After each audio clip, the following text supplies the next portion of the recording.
Varicose veins కి సరైన చికిత్స కోసం సంప్రదించండి ఎవిస్ హాస్పిటల్. నమస్తే రమగారు. నమస్తే జయ.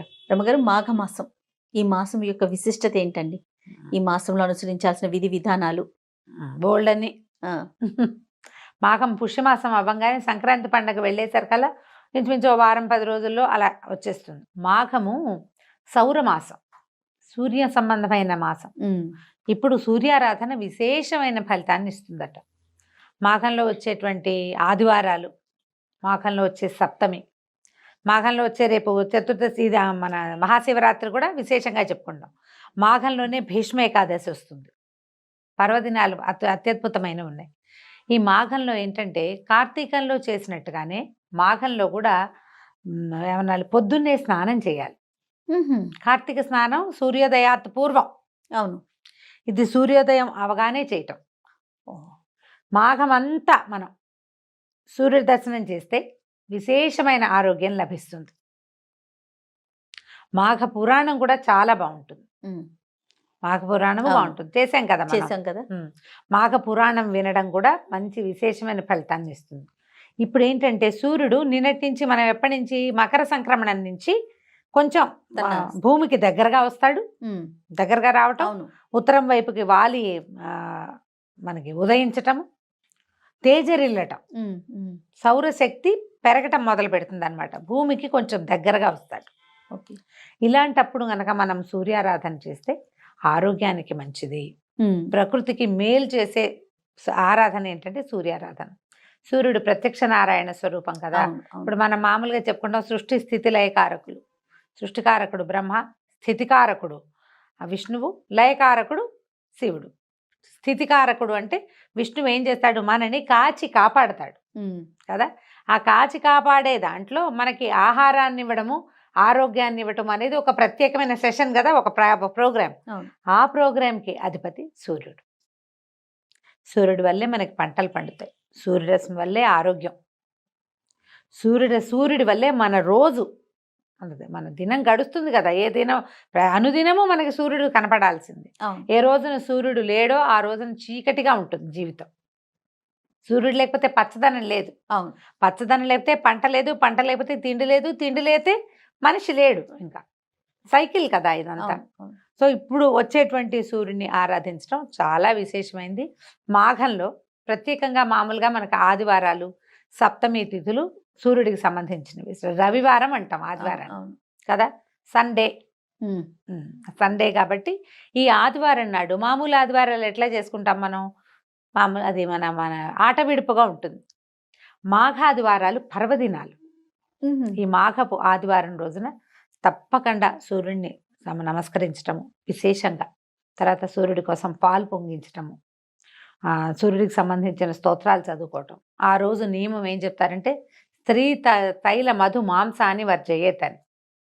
ఓకే, బ్రహ్మచర్యం చేయాలి, తైలం మానేయాలి, నూనె మానేసి నేతితోటి వంట చేసుకోవాలి. మధువు మాంసము కూడా పనికిరావు. ఏదైనా తాగటం కానీ మాంసాహారం కానీ నిషేధించబడింది. సంవత్సరం అంతా మీరు నిషేధంలో ఉన్నా లేకపోయినా కనీసం ఈ మాఘమాసంలో ఉన్న 4 ఆదివారాలని క్యాలెండర్లో టిక్ చేసుకుని ఆ 4 days అయినా మానేయచ్చు. అంటే మానేయండి అంటే ఎలా ఉంటుంది, ఆజ్ఞగా ఉంటుంది. ఆజ్ఞ కాదు, మానేయాల్సిందే అని చెప్పట్లేదు. మానేస్తే మీకు మంచిది. ఇప్పుడు ఇవన్నీ కూడా దేశానికి మన కూడా ప్రయోజనం ఏమి లేదు, వారికే కదా, మన సొంతానికి మనకి కదా. నువ్వు ఎవరైనా ఒకళ్ళు మానేస్తే వాళ్ళకి ఆరోగ్యం, ఇంట్లో ఒకళ్ళు మానేస్తే మిగిలిన వాళ్ళకి ఆరోగ్యం రాదు కదా. ఎవరు తింటే వాళ్ళు కడుపు నిండుతుంది, ఎవరు దండం పెట్టుకుంటే వాళ్ళకి ఫలితం ఉంటుంది. అలాగే ఎవరు మానేస్తే వాళ్ళకి రావాల్సిన ఫలితం వస్తుంది.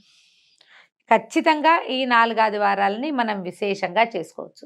దీంతో మనకి రథసప్తం ఒకటి వస్తుంది. ఈ నెలలో మనకి ఇంకో ప్రత్యేకమైన తిథి ఏంటంటే శ్రీ పంచమి, వసంత పంచమి అని చెప్తాం కదా. మాఘంలో వచ్చేటువంటి 5వ రోజు ఈ పంచమి నాడే సరస్వతీదేవి జన్మదినం అని చెప్తారు. ఈ రోజున మనం సరస్వతి పూజ చేసుకుంటాం. మామూలుగా మనం మూలా నక్షత్రం చేస్తాం. ఎప్పుడు దసరాల్లో మూలా నక్షత్రం అమ్మవారి యొక్క జన్మతిథి. మూల ఈవిడ పుట్టింది, జన్మ నక్షత్రమే మూలా నక్షత్రము. తర్వాత ఏమో ఈ మన అమ్మవారు నీల సరస్వతి స్వరూపం తీసుకుని మహిషాసురమర్దినిగా అవతరించడానికి ముందున్న స్వరూపాల్లో మూలా నక్షత్రం రోజునే ఆవిడ నీల సరస్వతి రూపం మహాసరస్వతి స్వరూపాన్ని తీసుకుంది కాబట్టి ఆ రోజున మనం అప్పుడు పూజ చేసుకుంటాం. ఈ ప్రత్యేకంగా సరస్వతికి పూజ చేసేది ఈ శ్రీ పంచమి నాడు. సరస్వతి శుద్ధ జ్ఞాన స్వరూపం. సరస్వతి ఆరాధన వల్ల జ్ఞానం వస్తుంది. అదేమిటి ఓన్లీ చదివేనా జ్ఞానం అంటే? కాదు కదా, బుద్ధి కదా, బుద్ధి. అది అన్ని రకాలుగాను. ఇప్పుడు బియ్యం జరగాలి, అదో జ్ఞానం కదా. అవును.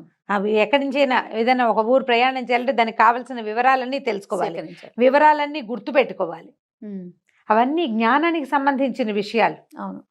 ఓ ఊరు, ఓ ప్రాంతము, ఓ విషయము, జనరల్ నాలెడ్జ్ అంటాం కదా దాన్ని మనం. ఈ నాలెడ్జ్ జ్ఞాన సంబంధమైన వ్యవహారం. అది ఆ జ్ఞాన సంబంధమైన విషయాలని సరస్వతి దేవితోటి రిలేట్ అయి ఉంటాయి.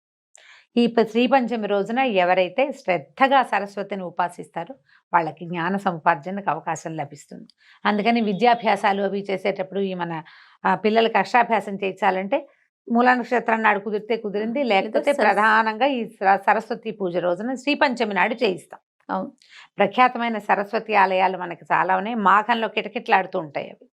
అమ్మవారు ఈరోజు జన్మించింది అని చెప్తారు శ్రీ పంచమి నాడు. సో ఆమె జన్మతిథి కాబట్టి తప్పకుండా ఈరోజు పిల్లలతోటి ఏదైనా సరస్వతికి సంబంధించిన ఒక శ్లోకం చెప్పించి ఇంట్లో అవకాశం ఉంటే సరస్వతి దేవి పటం ఒకటి పెట్టుకోవటం, ఒక చిన్న కలశం, మామూలుగా కొబ్బరికాయ చెంబులో నీళ్లు కానీ బియ్యం కానీ పోసి కొబ్బరికాయని పెట్టుకుంటాం కదా. అవును. సరస్వతి దేవిని అందులో ఆవాహన చేసి షోడశోపచారాలు చేసి పూజ చేసుకోవచ్చు. అంత పెద్ద పూజ నా వల్ల కాదండి, మా ఇంట్లో అలవాటు లేదంటే సరస్వతి దేవి పటం ఒకటి ఉంచుకోండి ఇంట్లో, పిల్లలతో దండం పెట్టించండి, మీరు దండం పెట్టుకోండి. మనకు కూడా జ్ఞానం ఉండాలి. జ్ఞానానికి సంబంధించిందే జ్ఞాపక శక్తి కూడా. రేపొద్దున పెద్ద అయ్యాక మనకి ఏ డిమెన్షియావో అల్జైమర్సో రాకుండా ఉండాలంటే ఏదైనా మనకి జ్ఞాన సంబంధమైన దేవత పూజ చేసుకుంటే కదా ఆమె గురించిన శ్లోకాలు, స్తోత్రాలు, సరస్వతి స్తవము బోళ్ళని దొరుకుతాయి. మామూలుగా మనం చెప్పించుకునే సరస్వతి నమస్తుభ్యం ఎలాగూ ఉంది. ఏదైనా ఒకటి చక్కగా చదువుకుని అమ్మవారికి దండం పెట్టుకోవటం, శ్రీకారాలు పుస్తకాల్లో శ్రీకారం రాసుకోవటం, ఆ రోజు ఖచ్చితంగా పిల్లల్ని కాసేపు చదివించటం, తప్పకుండా ఏదైనా దేవాలయానికి తీసుకెళ్ళటం. సరస్వతి ఆలయానికి వెళ్ళగలిగితే జనం అంతా అక్కడికే చేరుతారు. మనం ఇంట్లోనే ఓం ఓం అని పూజ చేసుకున్నా సరిపోతుంది. ఈ మాఘంలో చేసేటువంటి ఈ ప్రత్యేక సరస్వతి పూజ కూడా మనకి విశేషమైన ఫలితాన్ని ఇస్తుంది. ట్రై చేసి చూడటమే. ఇప్పుడు ఒక పూజ చేస్తాం, పూజ చేయగానే సడన్గా ఎక్కడి నుంచి ఒక పుస్తకం రాలిపడి మన నెత్తిలోకి ఎక్కిపోదు. అవును, నిదానంగా కదా, నిదానంగా వెళ్తుంది. జ్ఞాన సముపార్జనకి అవకాశం లభించే రోజు కాబట్టి ఈ రోజున మనం ఏదైనా కొత్త పుస్తకం చదవటం మొదలు పెట్టడం, కొత్త శాస్త్రం మొదలు పెట్టుకోవటం, సబ్జెక్టు కొత్తది. ఈ రోజునే మనం ట్యూషన్స్ కానీ ఎక్కడికైనా పంపించదలుచుకున్నాం అనుకో, సంగీతం పాఠానికి, నాట్యం డ్యాన్స్ క్లాసులకి ఫస్ట్ స్టార్ట్ చేస్తాం. అది ముహూర్తానికి ఇంకా వాళ్ళ నక్షత్రము అవి చూసుకోకర్లా. శ్రీ పంచమి నాడు కొత్త పాఠం మొదలు పెట్టేసుకోవచ్చు. శాస్త్ర విద్య ఏదైనా లాంగ్వేజ్ నేర్చుకోదలుచుకున్న వాళ్ళు కూడా ఈ రోజున ఇక ముహూర్త నియమం లేకుండా చేసేసుకోవచ్చు. మాఘమాసం ప్రధానంగా సూర్యుడు. ఈ నెల రోజులు సూర్యోదయం అవగానే సూర్యుడిని చూసే ప్రయత్నం చేయండి. మీరు క్యాలెండర్లో గుర్తుపెట్టుకోండి. తర్వాత నెల మాఘం తర్వాత ఫాల్గుణ మాసం వచ్చేసరికి సూర్యుడు చొరచొరలాడడం మొదలు పెట్టేస్తాడు. అవును, ఫాల్గుణంలో చూడలేకపోతాం, మాఘంలో చూడగలుగుతాం. సన్ గేజింగ్ అని ఒక ప్రత్యేకమైన ప్రక్రియ ఉంది. ఇదేంటంటే సూర్యోదయం కాగానే గడ్డిలో కానీ మట్టిలో కానీ నిలబడి సూర్యుడిని అలాగే చూడడం. ఓహో, ఆ ఉదయ బింబాన్ని చూడాలి. ఎండకే చూడలేపు, కళ్ళు పోతాయి. ఉదయ బింబమే ఎంత మంచిదో కంటికి ఒంటికి కూడా. చాలా సమస్యలు తీరుతాయట. అంతసేపు చూడకపోయినా సూర్యుడికి లేచి స్నానం చేసేసి దండం పెట్టుకోవాలి. ఆ ప్రయత్నం చేయండి, కుదిరిన వాళ్ళు చేయండి. అంతే. పిల్లలు పొద్దున్నే లేచి చదువుకునే పిల్లలు ఉంటే వాళ్ళతోటి సూర్యబింబానికి ఒక నమస్కారం చేయించండి. ఆ సూర్యకిరణాన్ని ఆస్వాదిస్తే మీకు ఏంటంటే స్కిన్ ప్రాబ్లమ్స్ తగ్గిపోతాయి, బ్రెయిన్ షార్ప్ అవుతుంది. అసలు ఆరోగ్యం భాస్కరాది ఇచ్చేదన్నారు. ఒకవేళ మీరు స్నానం చేసేసి తయారుగా ఉంటే చక్కగా సూర్యబింబానికి ఎదురుకుండా నిలబడి ఆదిత్య హృదయం చదువుకోండి. దానివల్ల కూడా ఎంతో మంచి ఫలితం లభిస్తుంది. తప్పకుండా ఇన్ని ఫలితాలు ఇచ్చే మాఘమాసాన్ని ఆరోగ్యాన్ని ఇచ్చే మాసంగా ఎవరి కావాల్సిన పద్ధతిలో వాళ్ళు మార్చుకుంటే మంచిది. తప్పకుండా. నమస్తే. నమస్తే.